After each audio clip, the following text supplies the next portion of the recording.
Vous êtes sur AfroWeb TV. Merci infiniment à tous et à chacun de vous d'être avec nous pour ce débat qui concerne les Togolais. Et même si la diaspora n'a pas voté pour les élections législatives et régionales, doit-elle rester toujours en marge pour discuter et apporter ses solutions? Non. Et nous avons invité aujourd'hui pour vous M. Tshirelo Lawson Nyamassadi Refoum Laté.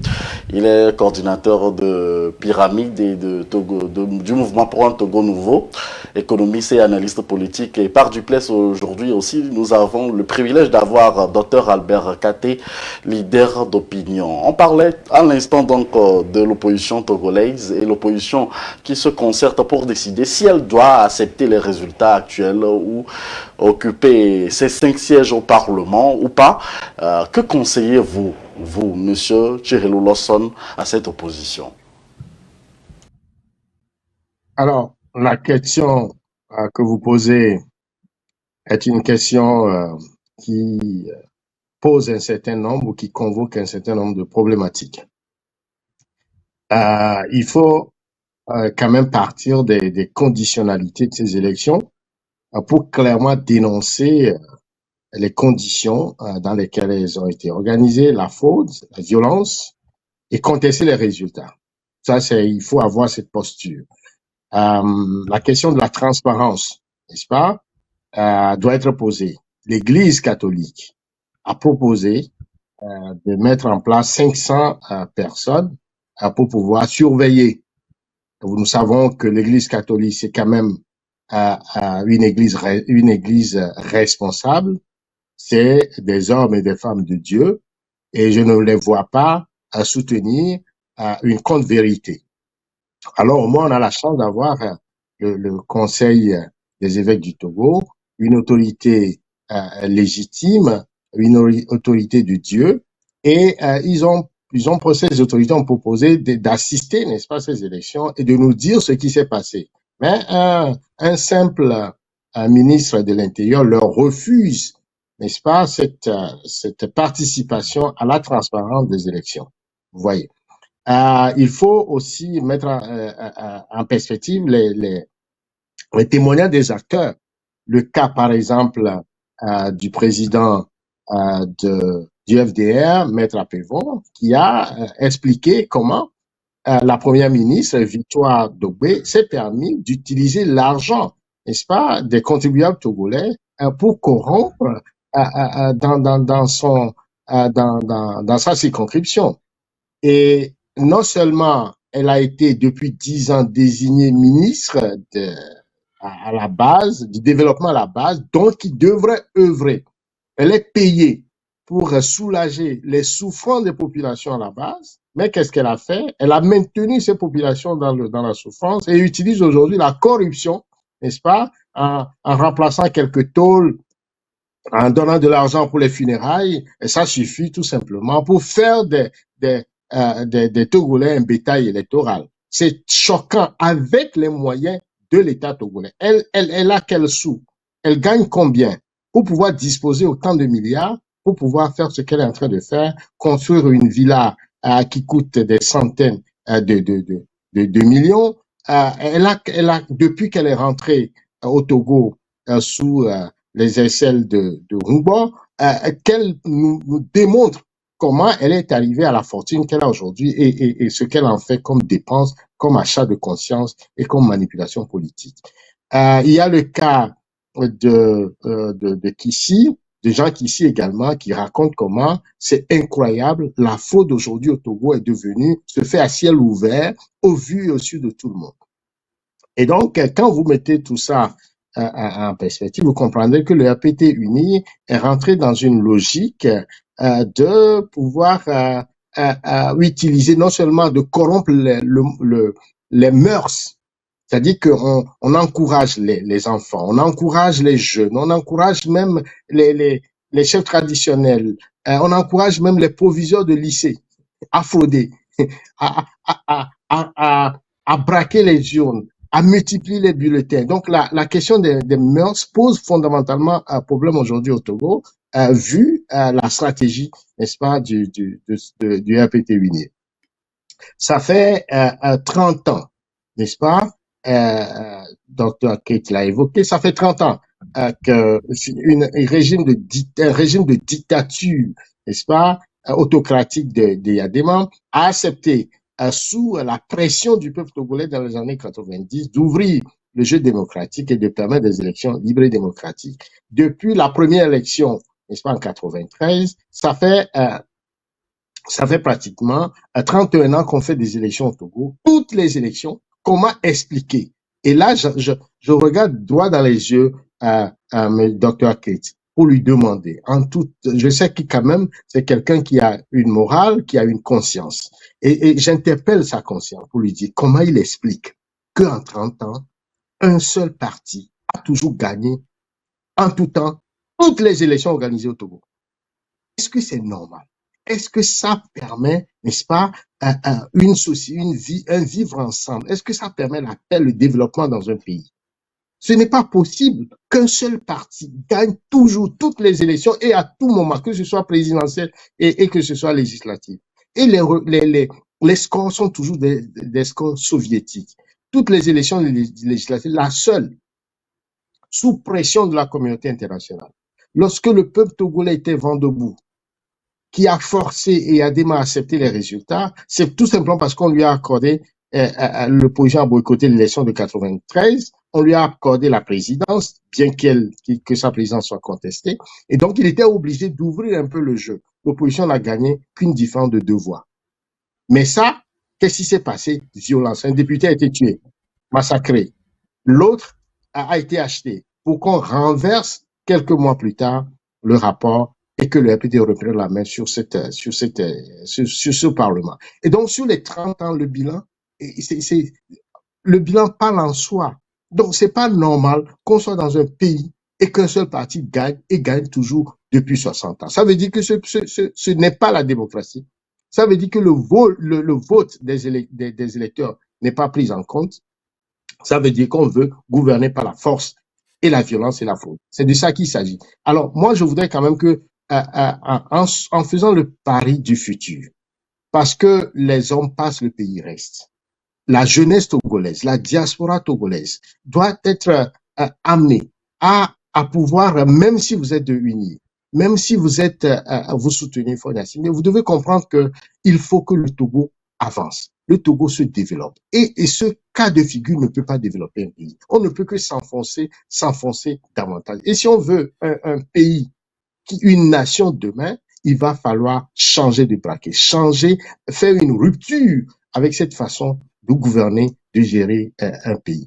Vous avez évoqué les 5 députés. Est-ce qu'ils doivent siéger? Ma réponse est sans ambiguïté. Oui, ils doivent siéger. Pourquoi ils doivent siéger? Tout simplement que, il faut non seulement respecter, n'est-ce pas, la volonté de ces Togolais qui, bien que leurs votes ont été détournés, bien que leurs votes ont été renversés, mais au moins, ils ont choisi de voter pour des députés de l'opposition. Ça, c'est la première chose. Donc, il faut respecter leur vote. La seconde chose, c'est que tous ces Togolais qui se sont battus, qui ont mouillé le maillot, bien que nous savions les résultats, ces Togolais-là, les efforts qu'ils ont consentis, l'argent qu'ils ont investi, tout cet effort, ce sacrifice, ce sacrifice, bien qu'à la fin, on leur donne que 5 députés, en siégeant, c'est une façon de donner quand même une certaine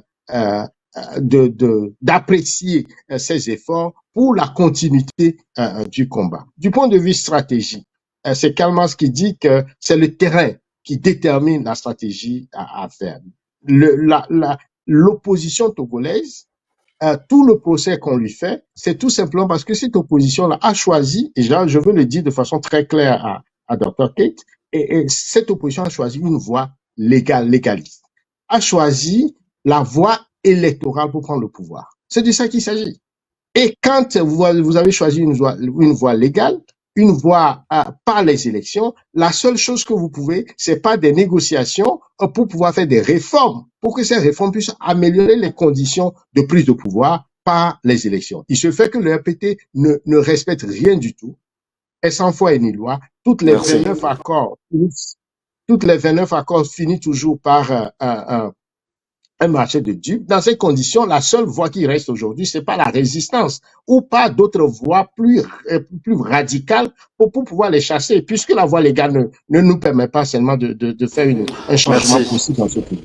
Et Merci. donc, moi, j'estime que les 5 députés doivent siéger et quand ils siègent, on sait que le vote ne sera jamais en leur faveur. Ils doivent utiliser tous les voies que permet la Constitution, que permet le Parlement, de pouvoir contester, faire de la pédagogie et parler à la conscience de ces 108 députés du RPT. Et quand le moment vient pour pouvoir faire le vote, qu'ils sortent de la salle et qu'ils viennent à l'extérieur communiquer avec le peuple togolais de ce qui est en train de se tramer derrière leur dos avec ces 108 députés du RPT uni. Donc, ils doivent faire de l'activisme parlementaire et c'est par l'activisme parlementaire qu'ils vont communiquer essentiellement avec le peuple, remobiliser le peuple. Mais faire la politique de la chaise vide ne me semble pas une bonne stratégie dans ce cas d'espèce, bien qu'il y a beaucoup de personnes qui conseillent de ne pas être au Parlement. Moi, j'estime qu'ils doivent y aller et faire de l'activisme parlementaire et communiquer avec le peuple togolais en les informant de ce qui se passe chaque jour dans ce Parlement qui n'est pas à une propriété privée de Faure Gnassingbé ni du parti RPT-UNI. Docteur Albert Katé, vous avez dit en première partie de cette émission que les élections divisent beaucoup les Togolais. Est-ce le cas encore une fois dans cette situation juste après les élections législatives et régionales? Sans aucun doute. Sans aucun doute. Nous assistons à une perpétuité de péripéties liées aux élections. Et justement, c'est pour cela, et il faut que nous puissions émettre des solutions radicales pour pouvoir venir en aide à ce peuple. Sinon, il est condamné à ne vivre que ça. Et je prie vraiment que M. Tché et beaucoup de compatriotes puissent contribuer à cela. Et lorsque ces solutions commencent par tomber, tout le monde peut voir, même si elles sont inconfortables, si ça peut changer la vie et le cours des choses. C'est de ça qu'il s'agit. C'est de tout ce dont a besoin le peuple togolais. Les solutions. Les problèmes, il n'y a rien de nouveau. Si on retourne à 30 ans, et toutes les élections, c'est le même problème. C'est comme une chanson.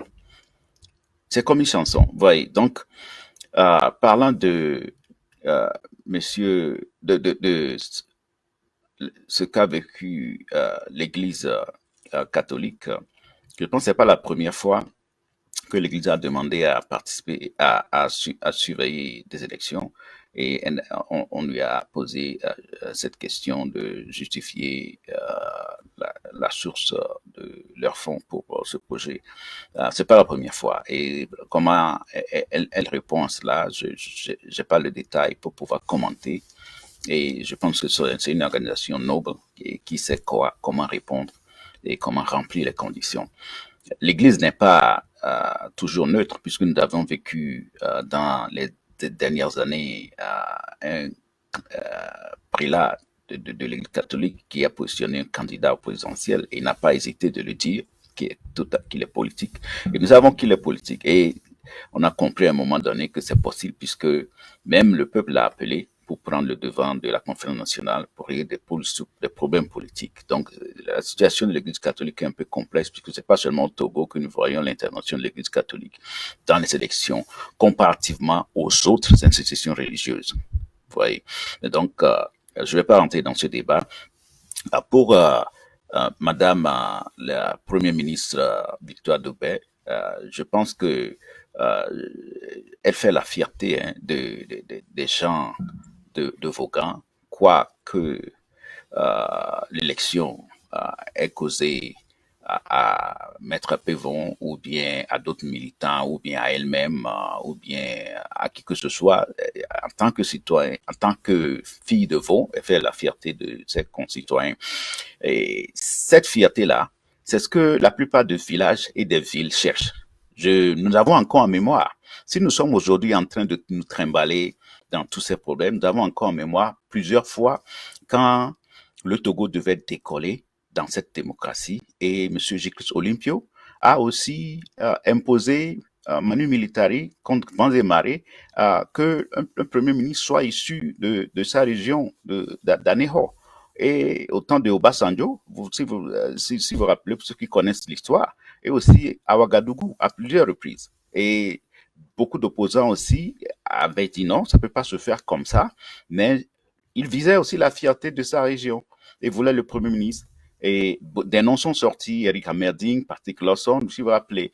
Vous voyez, mais c'était une affaire de chacun est fier de son fils ou de sa fille qui émerge dans la politique. Et on prie que, voilà, on continue d'apprendre et que notre démocratie s'améliore, qu'on ne parle plus des difficultés liées à la campagne et de tout cela. Mais au milieu de ça, il y a de bonnes choses qui se passent. Maître Pévon avait rapporté aussi dans ce rapport que des militaires ont eu à protéger son convoi, lui donner la chance de pouvoir continuer sa campagne que de ne pas être distraite par un convoi qui est passé, qui est un convoi d'Uni. Donc, mais hier, on aurait traité de tous les noms d'oiseaux, ces militaires dans les contextes des élections. Donc, pour une fois, bon, on continue de travailler pour que les choses évoluent. Maintenant, M. Keïché a posé une question personnelle qui est pourquoi, comment depuis 30 ans, un seul parti gagne les élections. Il y a quelques minutes, quand j'évoquais l'importance que l'opposition travaille dans le gouvernement, et M. Tché n'a pas apprécié mon point sur l'effet que ça peut avoir sur la victoire de l'opposition aux élections. Donc, pendant les 30 ans, si nous faisons une observation scientifique, mais ce que nous remarquons, ce que nous voyons, sans mentir, c'est que l'opposition en bloc, après l'élection, son entrée dans le gouvernement de 94 avec Kofigo, ne l'a plus fait, a eu des difficultés. Et du moment où elle ne l'a plus fait, et l'histoire montre que elle est restée dans plusieurs difficultés liées aux élections. Et elle n'a pas organisé des élections. Elle n'était pas dans l'organisation des élections. Ça, c'est des faits. Ce ne sont pas des commentaires ni de l'opinion. Ce sont des faits. Vous voyez. Donc, est-ce que c'est important? Peut-être que ça peut donner quelque chose, puisque nous savons qu'en 94, quand elle était dans l'opposition, dans le gouvernement en bloc, elle a organisé des élections.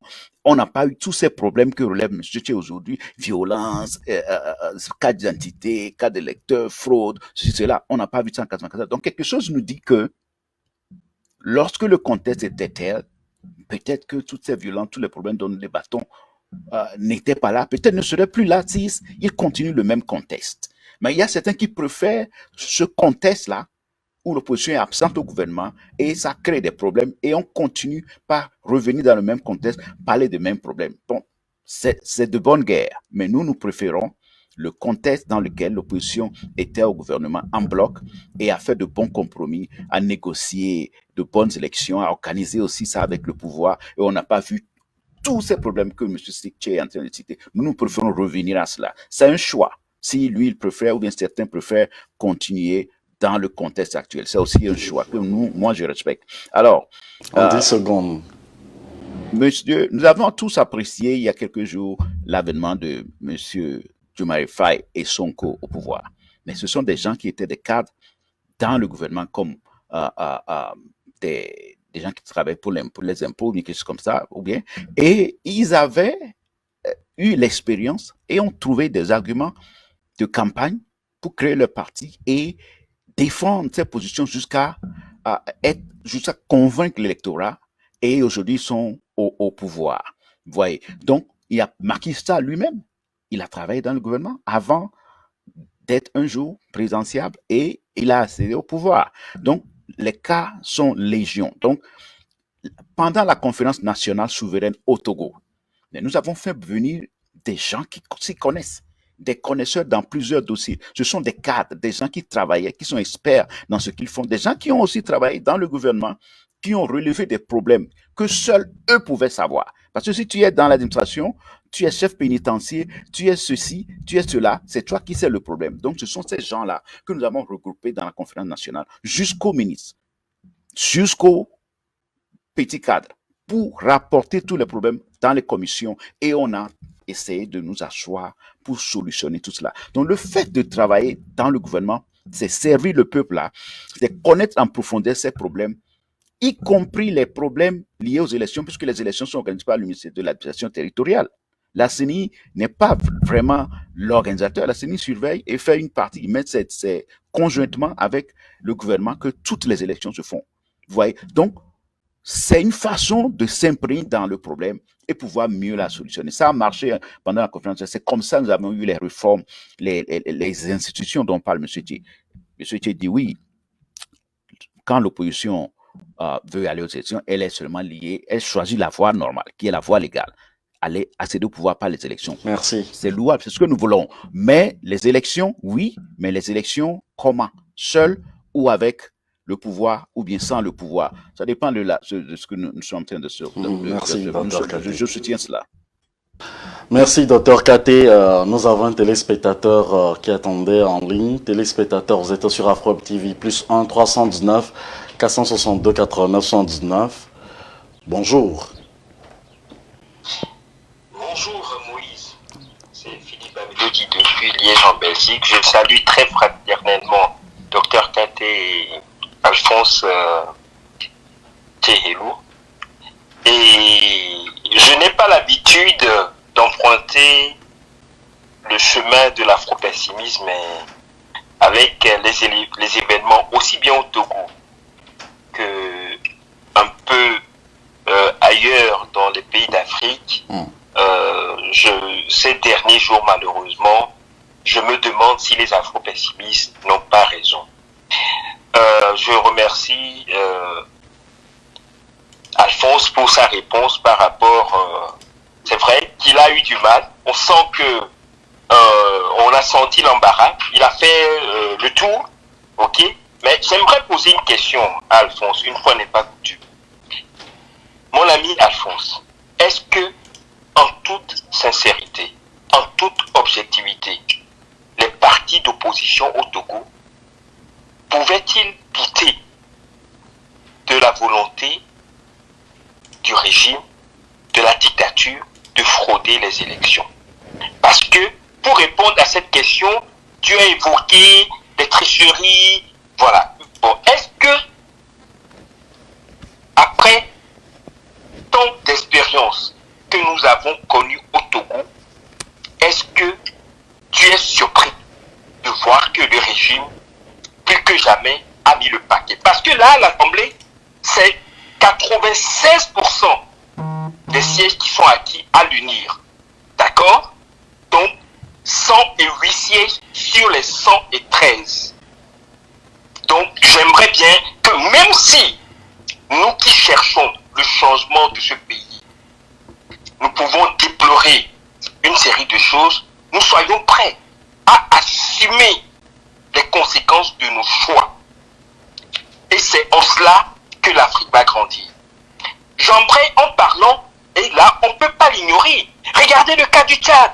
Succès Masra, Premier ministre, qui a accepté un compromis. Dans le temps, beaucoup d'entre nous étaient dubitatifs.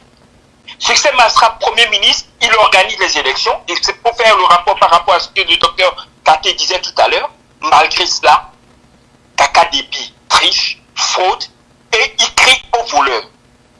Alors que là où il était, il ne pouvait pas douter que Kaka Déby avait l'intention de remplacer son père de faim. Donc pourquoi toujours ne pas prendre les dispositions adéquates, ok, pour empêcher la fraude et après venir pleurer? Et en cela, je dis, dernière chose, même ceux qui trichent, regardez l'état des pays africains. Pas plus tard qu'avant-hier, on a vu encore des jeunes Africains mourir ou bien en péril dans la Méditerranée. Est-ce que nous sommes contents de construire l'Afrique comme cela? Lorsque ces dirigeants, la dictature, vont faire partir de leur pays la jeunesse qui pourrait construire ces pays-là, qui viendra le construire? Ah, peut-être des Occidentaux, peut-être des Chinois. C'est ce qu'ils veulent. C'est le cas du Togo. Donc, j'aimerais bien. Et la dernière chose, donc moi je renvoie dos à dos l'opposition et le pouvoir dictatorial au Togo. Parce qu'en ce faisant, le Togo ne trouvera jamais l'équilibre ou la cohésion nationale nécessaire à son développement social et économique. Donc, ils mettent le Togo, ils enfoncent le Togo encore dans la difficulté en faisant cela. Et la dernière chose, on parle du taux de participation, on parle de la démobilisation des populations. Mon ami Alphonse et mon ami Katé, docteur, lorsque vous n'avez que le choix d'aller aux élections, vous mettez le paquet. Pourquoi les populations qui veulent le changement, qui souffrent, ne sont-elles pas parties voter pour essayer de changer? Et on a dit, beaucoup d'entre nous qui avons soutenu les élections, avons lancé l'appel aux populations, lorsque vous allez voter, gardez un œil sur vos choix pour qu'on ne vous les vole pas. Donc il faut que cette population-là prenne également ses responsabilités.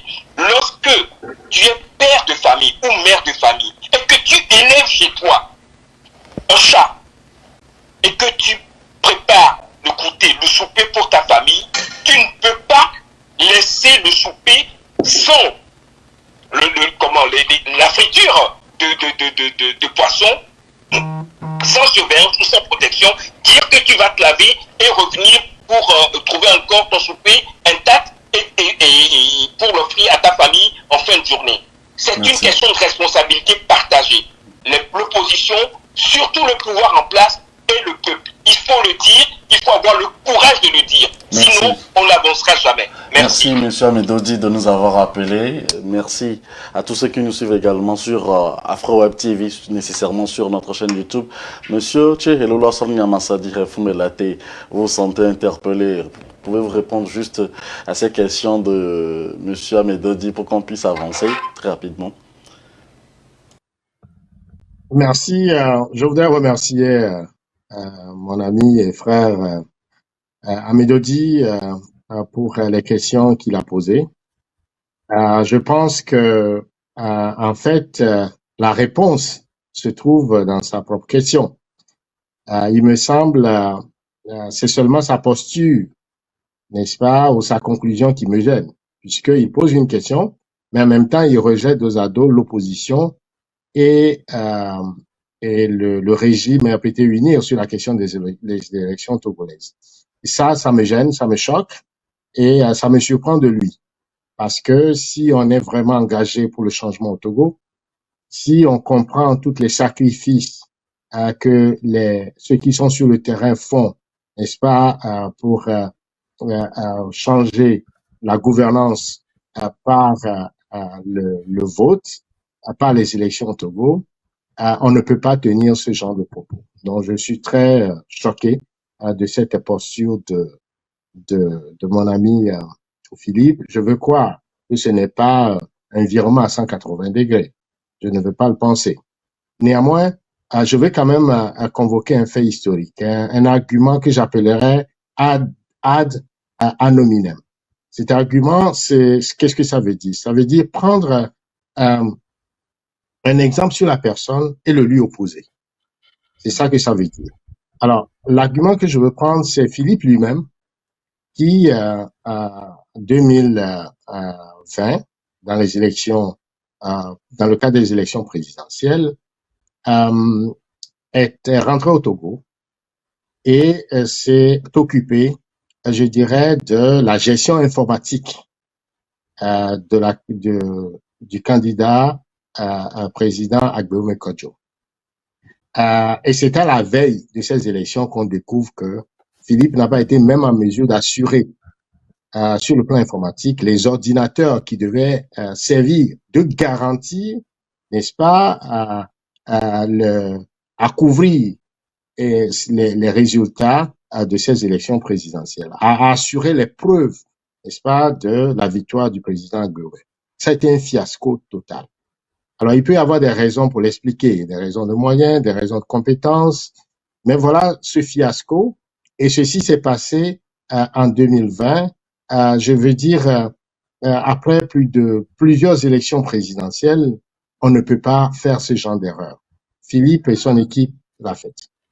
Et ça a eu une incidence, en tout cas un impact négatif sur la capacité de la DMK de produire les preuves de la victoire d'Aglomé. Vous voyez. Et donc, si aujourd'hui c'est Philippe qui vient faire un procès à l'opposition, ça m'étonne parce qu'il lui-même, il est rentré sur le terrain. Il a touché du doigt la réalité des choses. Et aujourd'hui, il veut se jouer ce beau rôle. Ça, personnellement, ça me gêne. Mais ça fait partie de la politique politicienne dont Philippe est habitué.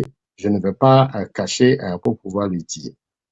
Au-delà de ça, sur les questions fondamentales, je dirais qu'il faut avoir la bonne lecture de la situation politique togolaise. C'est un régime qui s'est imposé, qui n'est pas légitime, qui n'est pas légal, qui s'est imposé d'abord par le coup d'État, un coup d'État sanglant qui a éliminé le premier président démocratiquement élu après les indépendances. C'est un crime majeur qui a eu un impact sur toute l'Afrique, puisque après ça, il y a eu plusieurs coups d'État qui ont fait en sorte que les pays africains tirent le diable par la queue. Ça, c'est le premier élément. Le deuxième élément, ça n'est imposer un régime de terreur au Togolais. Ce régime dure 60 ans par la violence et par la force systématique. Voyez.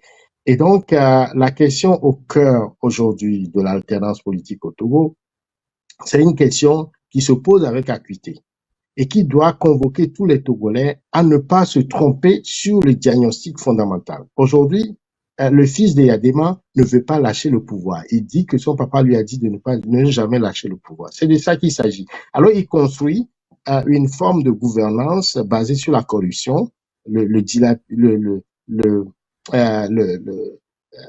façon de complètement dilapider, n'est-ce pas, les ressources de l'État. Il n'y a pas on ne rend pas compte de cette gestion. C'est la kakistocratie, c'est-à-dire le gouvernement des mauvais par les mauvais.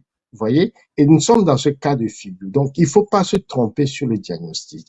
Au-delà de ça, il faut comprendre également que le problème togolais, c'est parce que le Togo, historiquement, par les circonstances de l'histoire, est un butin de guerre.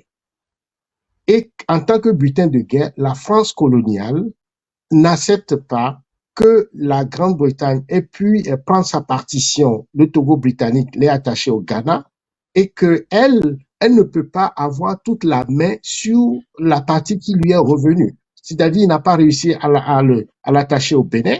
Et donc, les nationalistes ont réussi, avec les circonstances de la Deuxième Guerre mondiale, à pouvoir arracher, n'est-ce pas, ce Togo-là des mains de la France par la seule élection libre et démocratique de 1958 sous le parrainage de l'ONU. Donc, cette indépendance que le territoire du Togo a acquis, la France ne l'a pas acceptée et est passée par d'autres moyens, la division ethnique, diviser pour régner, monter les uns contre les autres, comment on l'appelle, téléguider des militaires démobilisés de la guerre d'Algérie ou d'Indochine pour tuer le président. Et depuis, la France a mis sa main sur le Togo. Et on a vu comment les présidents français ont toujours réagi. Comment on l'appelle, quand Mitterrand devrait soutenir la démocratie togolaise et répondre à l'appel de Kofigo face aux attaques au Tchad et Yadema pour pouvoir tuer la transition, on a vu comment Mitterrand a réagi en laissant ses militaires au Bénin parce qu'il craignait que le Ghana devrait venir en soutien, n'est-ce pas, la démocratie togolaise. Donc, ils ne sont pas intervenus. On a vu comment Chirac a appelé Obasanjo, l'a appelé plus de 15 fois dans la journée pour l'amener à pouvoir soutenir le coup d'État, le triple coup d'État militaire de Faure Gnassingbé. On a vu enfin comment le président Macron, quand les Togolais se sont soulevés en 2017, comment il a, comme solution, prôné les élections, mais quand ces élections sont devenues frauduleuses et quand la victoire du président Gbagbo a été volée, On a vu comment Macron s'est comporté. Donc, la France veut toujours avoir sa main sur le Togo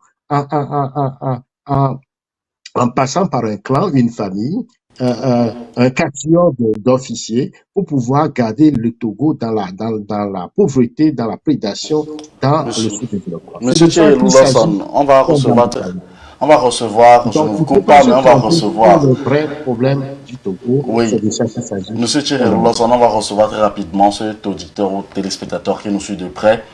Et je vais vous poser les autres questions que j'ai à mon niveau. Téléspectateur, bonjour. Bonjour, messieurs.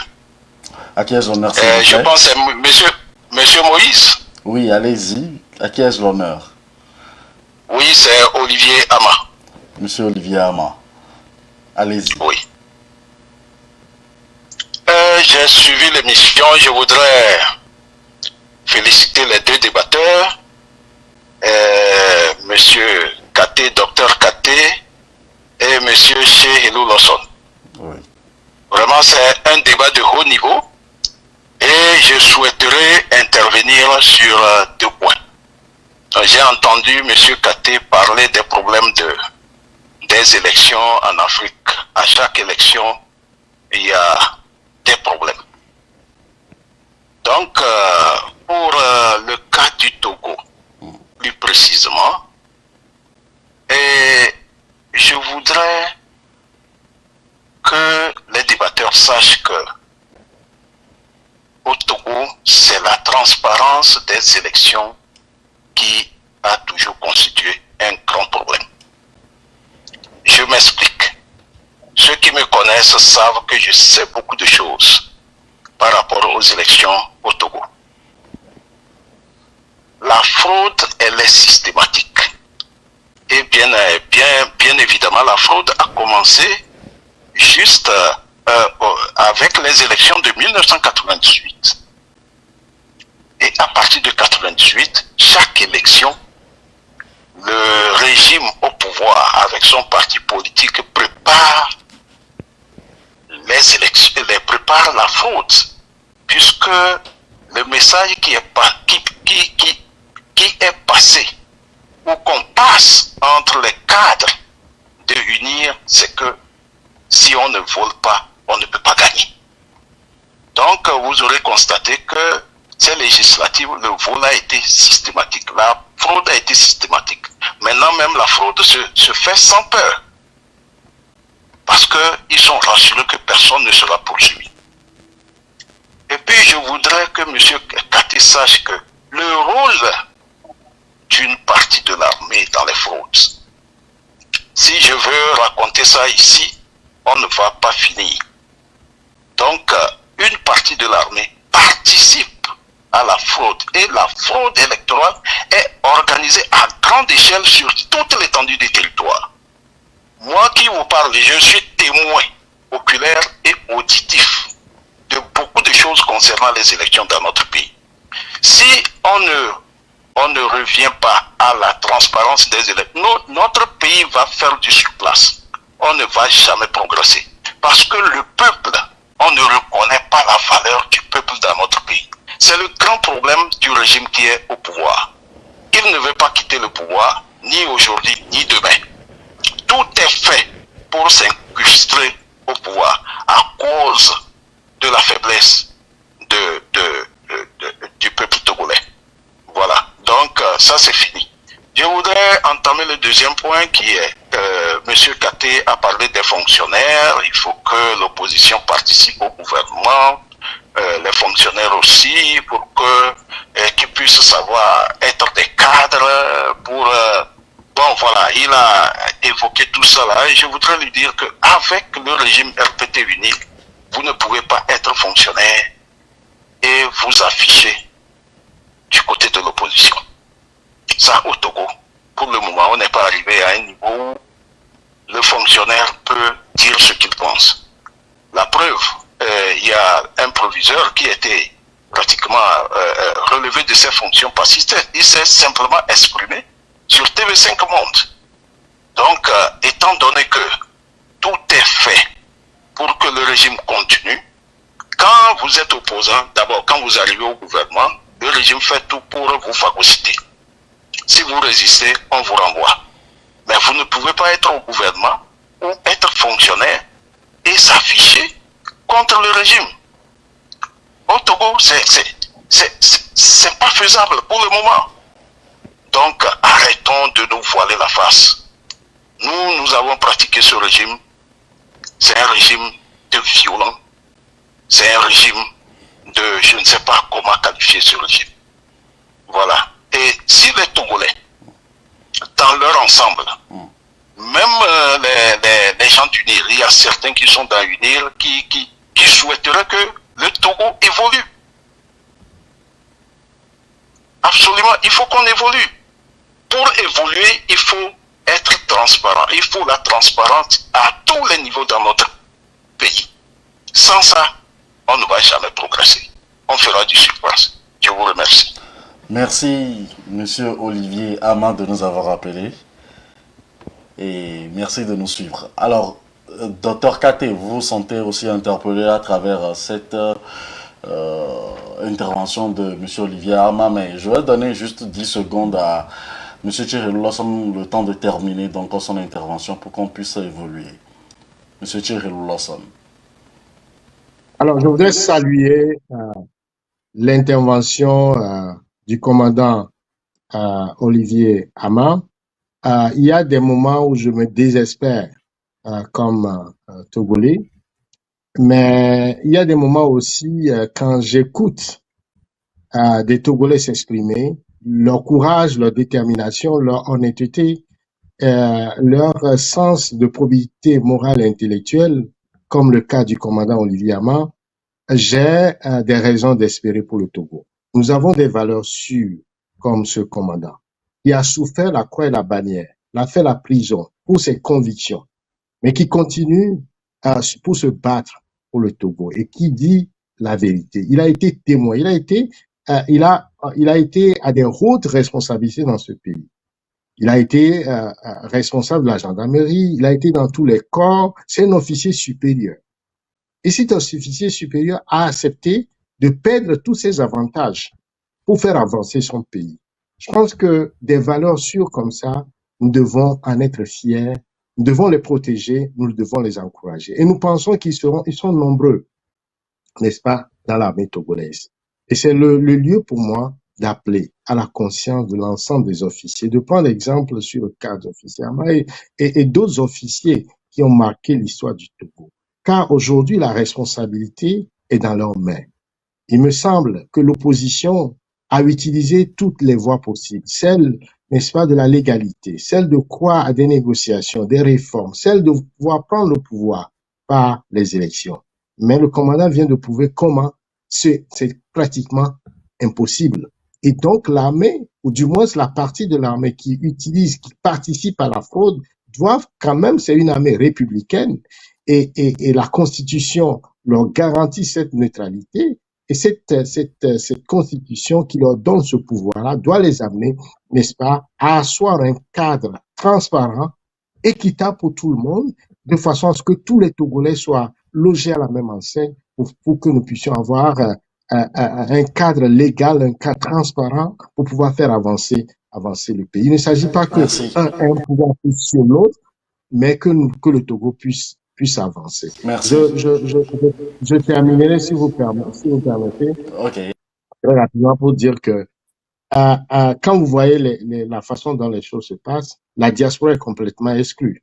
Nous n'avons pas, dans ces élections-là, par exemple, il n'y a pas de représentants de la diaspora au Parlement. Donc, on ne vote pas, et aussi, on n'est pas représenté. Et la nouvelle constitution complètement enlève également le droit de vote, le droit de vote aux Togolais de la diaspora pour pouvoir désigner leurs dirigeants. Voilà un peu tous ces cas qui m'amène à dire que l'armée togolaise a la responsabilité soit de renverser le régime en place, de faire un coup d'État, ou tout simplement d'appuyer le peuple togolais dans sa volonté de se débarrasser de ce régime de Faure Gnassingbé, pour qu'on crée, n'est-ce pas, un cadre pour permettre au Togo d'avancer, pour les Togolais de se réconcilier et de développer leur pays dans la fraternité, la paix, la justice, du nord au sud, de l'est à l'ouest, pour que tous les Togolais se sentent une seule et même famille et que plus jamais c'est cette gestion kakistocratique, cette gestion qui humilie les Togolais et qui les enfonce dans un enfer indescriptible. Autant de questions que nous voulons vous poser au cours de cette émission. Docteur Albert Kati, très rapidement, je vais vous donner 2 minutes pour répondre à cette interpellation de Monsieur Olivier Ama. Allez-y. Tout d'abord, mes salutations à M. Olivier Ama et je suis très honoré de son appel, son intervention dans notre émission.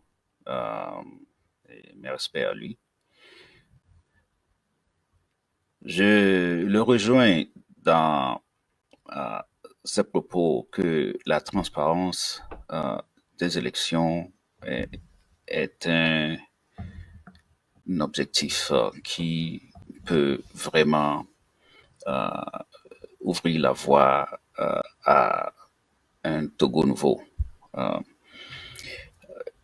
cela s'ajoute une réflexion technique et qui est celle que comment obtenir la transparence. C'est de quoi est-ce qu'on parle quand on parle de la transparence des élections. Donc, si nous voyons cela sur un aspect technique, c'est que nous aurons une série d'éléments qu'il faut mettre en application et conclure que nous avons alors la transparence des élections. Et c'est un travail qui doit satisfaire tous les côtés. Donc, qui doit donner un résultat relativement satisfaisant. C'est pour cela que nous soutenons toujours l'idée du dialogue élargi. Mais quand nous le disons, il y a l'opposition qui prend à bras le corps et à elle seule cette responsabilité de travailler sur les approches qui peuvent amener à une élection incontestable, mais n'est jamais arrivé à le faire. C'est pour ça que nous sommes encore aujourd'hui ici à parler. Sur l'aspect des fonctionnaires, je respecte et je comprends la position de monsieur du commandant Olivier Ama qui dit que ce n'est pas encore le moment et que un fonctionnaire peut être compromis dans le contexte actuel. Mais la seule leçon dans ces propos est que il signale que le contexte d'aujourd'hui est problématique. Alors, si le contexte d'aujourd'hui est problématique, c'est-à-dire, ça implique qu'il y a à chercher la solution à quelque chose. C'est que nous sommes conscients qu'il y a un problème qu'on peut toujours améliorer aujourd'hui, que ça soit mieux que demain. Cette vérité-là, de voir qu'il y a un problème sur lequel il faut travailler aujourd'hui, c'est ça qui est important. Peu importe l'approche de solution. Moi aussi, j'ai mon approche de solution à cela. Lui aussi, il a son approche de solution. Chacun a son approche de solution. Mais au moins, voilà quelqu'un qui dit qu'il y a un problème aujourd'hui. Et c'est tout ce que je disais aussi, que nous devons, dans la diaspora, avoir le courage de pointer du doigt des problèmes, même si nous n'avons pas la capacité de trouver la solution magique. Mais d'abord, reconnaître qu'il y a un problème et qu'on essaie de travailler là-dessus.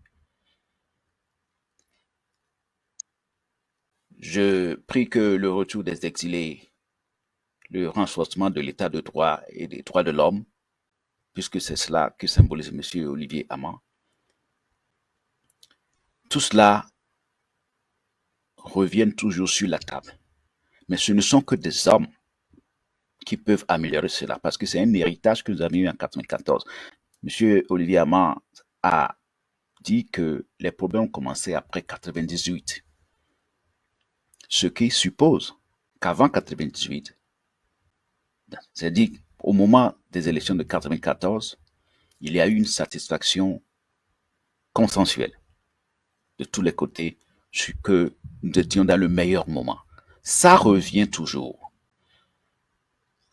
Et pourquoi alors nous ne faisons rien pour offrir au peuple togolais ce moment que chacun pointe du doigt.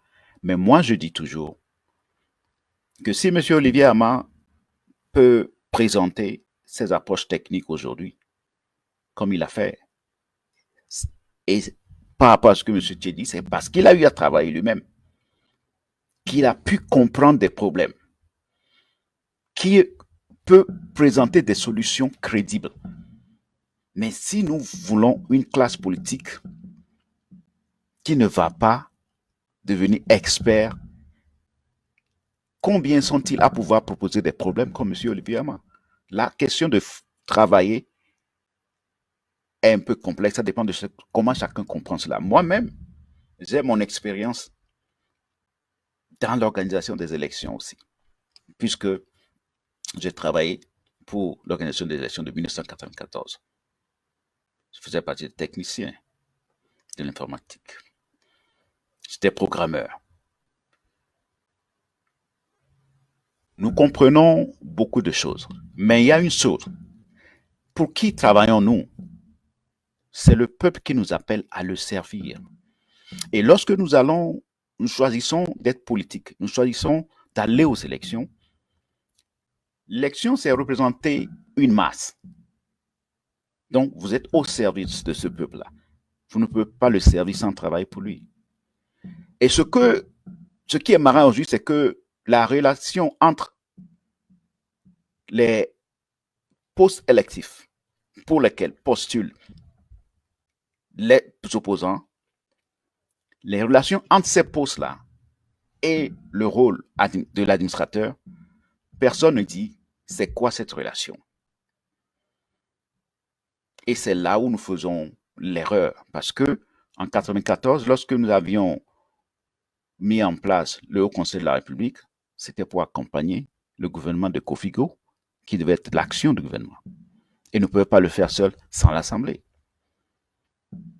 Donc, c'est une complémentarité. Et tout cela au service de la nation. Mais le travail qui est fait par le serviteur du peuple, ce sont ces réformes-là qui doivent améliorer nos vies. Nous sommes toujours au point de départ parce que lorsque nous nous asseyons pour chercher cette solution à tous ces problèmes-là, il revient toujours à une chose. Qui va mettre en application ces solutions qui sont les réformes? On est toujours d'accord de soutenir qu'une partie reste à la maison et qu'une seule partie le fasse. Et le résultat, cette partie qui reste à la maison revient pour toujours dire que ça n'a pas avancé. Mais demain, on reprend. Et nous soutenons toujours l'idée qu'une partie doit légitimement rester en dehors de l'application des réformes qui doivent améliorer nos vies. Les transparences vont venir de ces réformes. Ce sont des réformes sur les élections, telles que nous voulons, telles que chaque côté le veuille. Parce que les élections sont une faculté. Et pour chuter, même aux États-Unis, nous avions vécu ce que Trump a présenté à la nation, bien que c'est la grande démocratie. Dans les États, comment son staff a agi, bien qu'il y ait des administrateurs de l'État là-bas, ça n'a pas été simple. Il a pu créer des problèmes. Mais à la fin, comment ça a été réglé? La plupart des cas, ce sont des élus, des administrateurs qui sont aussi politiques, qui ont eu à prendre des décisions dans l'intérêt de la nation pour que le pays reprenne son cours normal. Donc, cela prend toujours des hommes pour amener le peuple dans de bonnes conditions. Maintenant, qui sont ceux qui veulent rester dans ce travail-là? Qui sont ceux qui veulent rester dehors? Moi, je continue de croire toujours que les solutions ne vont pas se faire d'elles-mêmes. Ça va toujours prendre la main des hommes, la tête des hommes. Je vous remercie. Merci, Dr Katé. J'ai encore quelques minutes pour clôturer la partie élection de cette émission. Nous avons Monsieur Amedodi qui est revenu. Monsieur Amedodi, rebonjour, rebonsoir. J'aimerais interpeller Dr Katé, que je respecte beaucoup, mais aujourd'hui, je crois que on tend vers la conclusion. On aimerait qu'il arrête de parler la langue du bois, c'est-à-dire faire l'éviction, éviter les questions et essayer ou défoncer à chaque fois des portes qui sont déjà ouvertes. Docteur Katé, vous parlez du Haut Conseil des Togolais à l'étranger. Ce machin-là, qu'est-ce qu'il a donné? Non, pas de Haut Conseil des Togolais à l'étranger, mais de Haut Conseil de la République. Je parle de la conférence De nationale. il parlait donc de la conférence nationale. Le ACR, le Haut Conseil de la République. Oui, ok. Mais en fait, Dr Kate, lorsque le problème, la problématique à laquelle étaient confrontés les fonctionnaires, parce que Dr Kate disait que l'opposition devrait participer à la gouvernance du pays. Dr Kate, je sais que vous êtes à la diaspora, mais j'ai comme l'impression que vous ne savez pas ce qui se passe dans votre propre pays. Ok? Regardez, prenez seulement le CPC, cadre permanent de concertation qui a été mis en place. Vous dites qu'il faut travailler à l'amélioration des conditions d'organisation des élections. Vous voulez qu'on le dise? Ça aurait pu se faire dans quel cadre? En fait, nous sommes en phase en place qui n'a que pour seul objectif et ambition de poursuivre la confiscation. En fait, il ne faut pas, Dr Casté, que vous fassiez croire aux gens qui nous écoutent que le pouvoir en place serait de bonne foi et que les oppositions qui traînent le pas. C'est faux. Alphonse l'a dit tout à l'heure. Nous sommes à notre 29e, voire 31e négociation.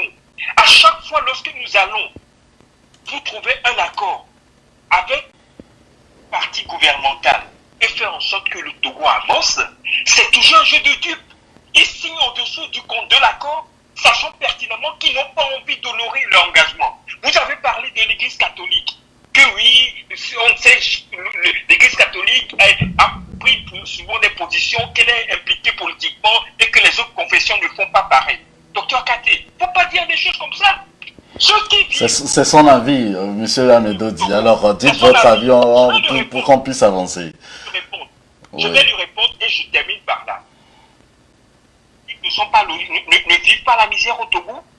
Comment voulez-vous que l'Église catholique, qui prêche l'amour de son prochain, qui prêche la vérité, reste dans son coin en disant que non, la politique ne la concerne pas?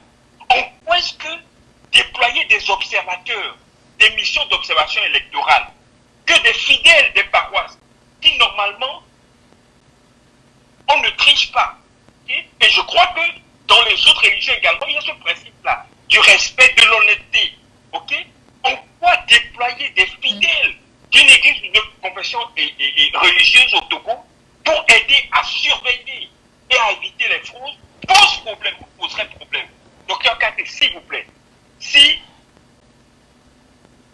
travailler, surtout nous, la nouvelle génération, à restaurer ce pays-là, il faudrait que vous arrêtiez de faire, ne voyez pas le problème. Des doigts sont mis sur le problème, ne les évitez pas. On ne réveille jamais quelqu'un qui fait semblant de dormir. Merci. Ne faites semblant de dormir, réveillez-vous, parlons en toute sincérité, parce que vous tournez, là vous êtes en train de nous tourner en bourrée. Merci, monsieur Amedodi, de nous avoir appelés.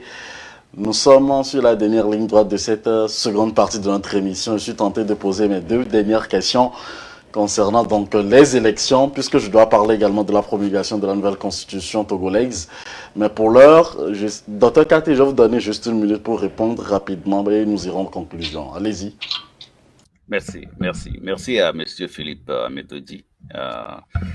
C'est que nous n'avons pas beaucoup de compatriotes comme lui et M. Tché dans la diaspora régulièrement qui contribuent. Donc, respectueusement, salutations, merci. Oui, mais je pense qu'il a vu un peu faux mes propos. Hein. D'abord, il parlait du ACTE, je pensais de là il allait, mais je ne parlais pas de ça, ça c'est un.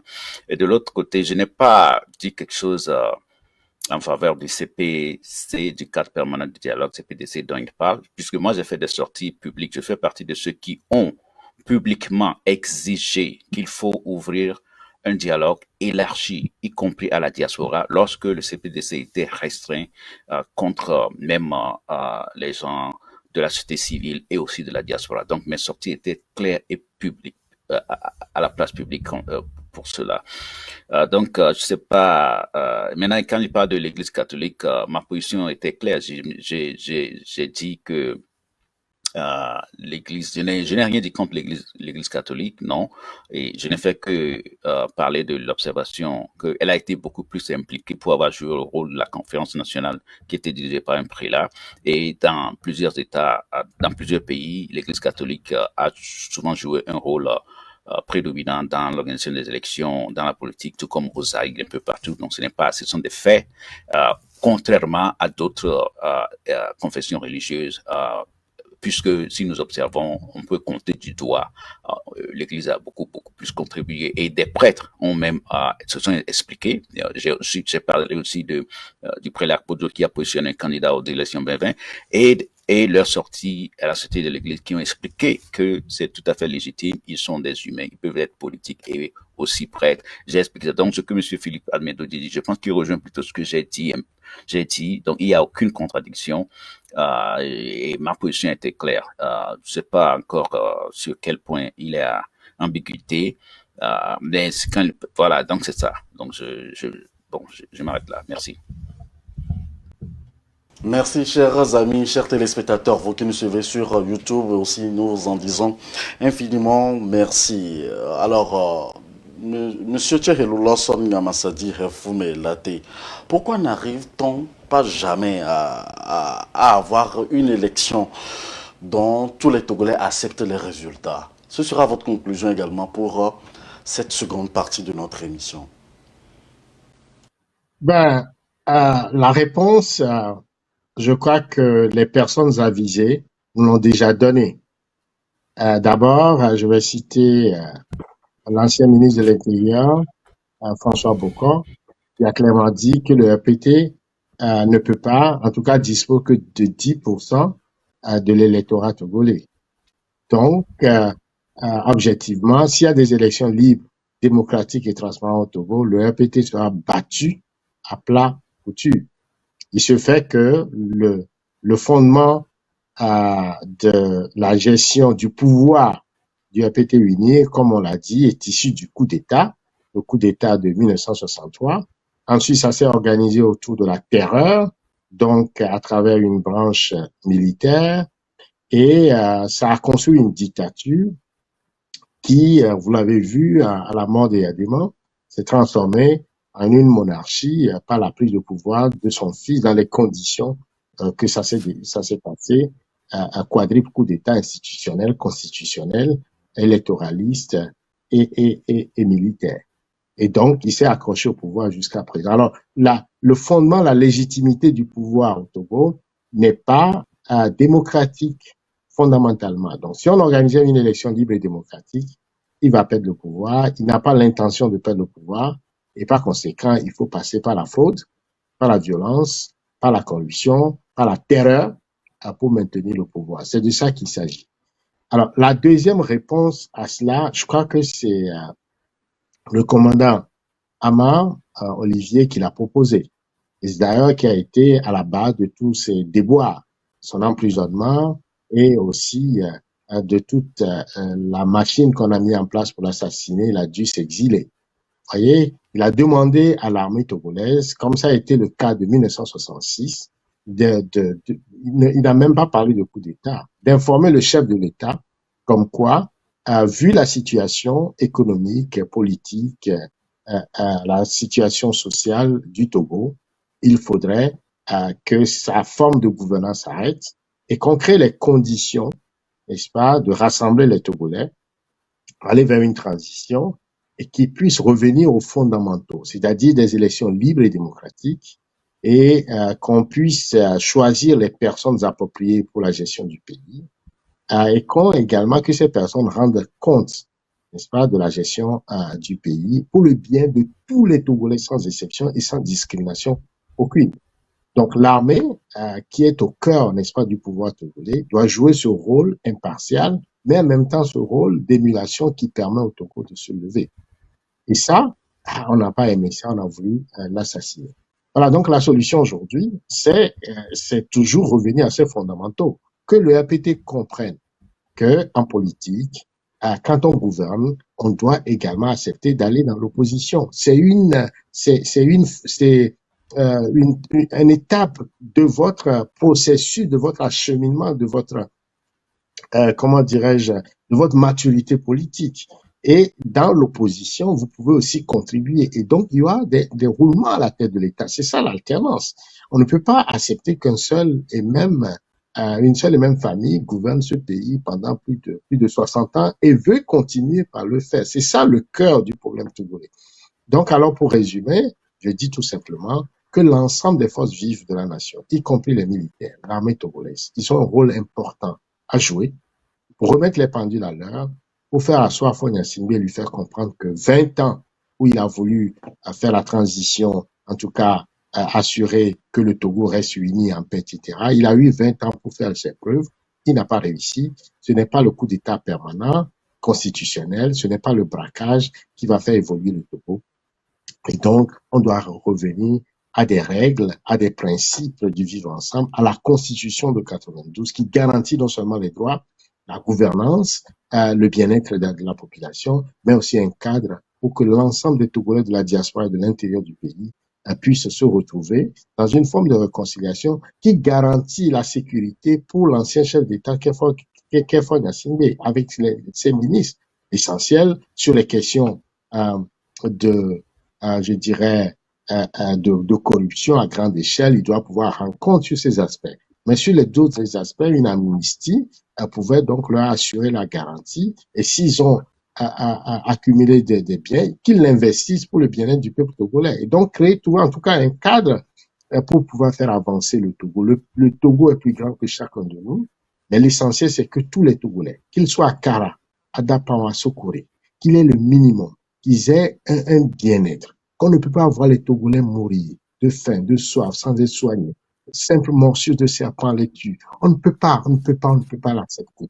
Et ça, c'est ça qu'il s'agit aujourd'hui. Il me semble qu'au-delà de toutes ces questions d'élection, de fraude, etc., il faut poser la question fondamentale. Il faut créer les conditions fondamentales. Et on l'a vu au Sahel avec Assimi Goïta, on l'a vu au Burkina, on l'a vu au Niger. L'armée togolaise aussi est capable de ça pour réunir tous les Togolais, les mettre en ordre de travailler ensemble dans la discipline, mais aussi en respectant les règles fondamentales. Et c'est pourquoi nous appelons, n'est-ce pas, on sait que cette armée elle-même subit la violence imposée au peuple togolais. Regardez le cas des militaires comme le capitaine Dantema, qui est emprisonné depuis bientôt 15 ans, le capitaine Ati, le cas de Amanya Singbe, le cas du capitaine, du commandant Olivier Ama, hein, et il y a le cas de Pakanya Singbe, malade, qui est maintenu dans des conditions atroces en prison. Donc, il y a tous ces militaires qui sont tués dans les camps dont on n'a aucune idée. Le seul que nous avons eu connaissance, c'est le cas de Majulva, cet officier valeureux qui a été assassiné dans son bureau. Ce n'est pas acceptable pour nous les Togolais. Ce n'est pas acceptable. Et le procès n'a rien donné, n'a pas dit la vérité. Et finalement, c'est Katanga qui a contribué justement à la violence contre le peuple qui aujourd'hui se retrouve en prison. C'est pour dire que tous ceux qui soutiennent ce régime, la violence de ce régime finit par payer eux-mêmes le prix de cette violence. Donc, il faudrait qu'on sorte de ça. On a besoin de toutes les intelligences, de tous les Togolais, de toute la contribution pour bâtir une nation, un peuple, une famille, pour le bien-être de tous. Voilà, c'est de ça qu'il s'agit. Pour le faire, Fonia Singbe, le régime de Fonia Singbe doit être défait. Et les militaires ont le droit, ont le pouvoir et le droit de le faire. C'est l'ensemble avec les acteurs politiques, créer maintenant les conditions, n'est-ce pas, d'une élection libre et démocratique. Merci. Sur la base de la loi, du droit et de la Constitution. Merci, M. Thierry Docteur Albert Katé, la même question pour vous. Et j'ai envie de vous poser la question de savoir si UNIR fait mieux que les autres partis politiques de l'opposition.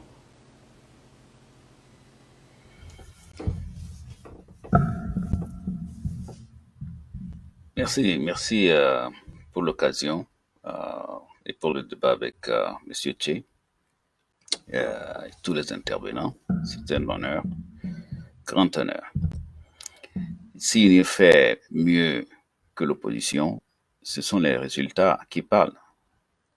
Et sans aucun doute, chacun a ses objectifs et chacun a ses attentes. Il est clair que l'UNI a exprimé son satisfait à chaque fois et la gouvernance du pays est à son contrôle, puisque l'objectif des partis politiques, c'est de gouverner. Donc, si tel est l'objectif des partis politiques, je pense que l'UNI fait mieux et que l'opposition. Et l'opposition ne nie pas cela. Donc, je ne pense pas que quelqu'un va dire que l'opposition est aux anges, puisqu'elle ne dit pas ça.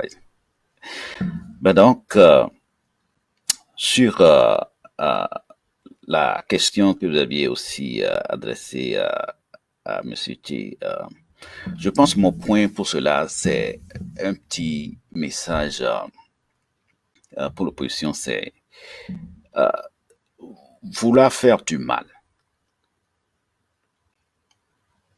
à la diaspora et à la société civile en la rejetant des discussions politiques qui doivent apporter des solutions aux problèmes qui minent notre pays, surtout le problème politique, eh bien, c'est se faire du mal soi-même, puisque l'histoire est en train de montrer qu'à la fin, ça perpétue les problèmes liés à l'organisation des élections incontestables. Et cela ne fera que faire pleurer l'opposition. Sauf si il y a un manque de sincérité, il y a des larmes de crocodile et les gens font d'autres business. Mais si c'est l'intérêt du peuple que cherche tout le monde, je pense que à partir de maintenant, il faut qu'une nouvelle page s'ouvre dans la résolution des problèmes politiques et que plus jamais on ne se retrouve dans le même contexte. Mais on verra bien la position de chacun si ce sera encore le même scénario. Les difficultés liées aux élections incontestables, les contestations les contestations post-électorales ne font que paupériser notre peuple. Et c'est pour cela, il faudrait qu'en amont, le Togo réussisse par tous les moyens et faire tous les compromis possibles pour qu'un jour nous puissions offrir des élections incontestables qui doivent faire décoller avec puissance notre pays économiquement. Personne n'a d'intérêt à cela, ni unir, ni l'opposition. Et le plus désavantagé a beaucoup plus intérêt à ce que les discussions réussissent.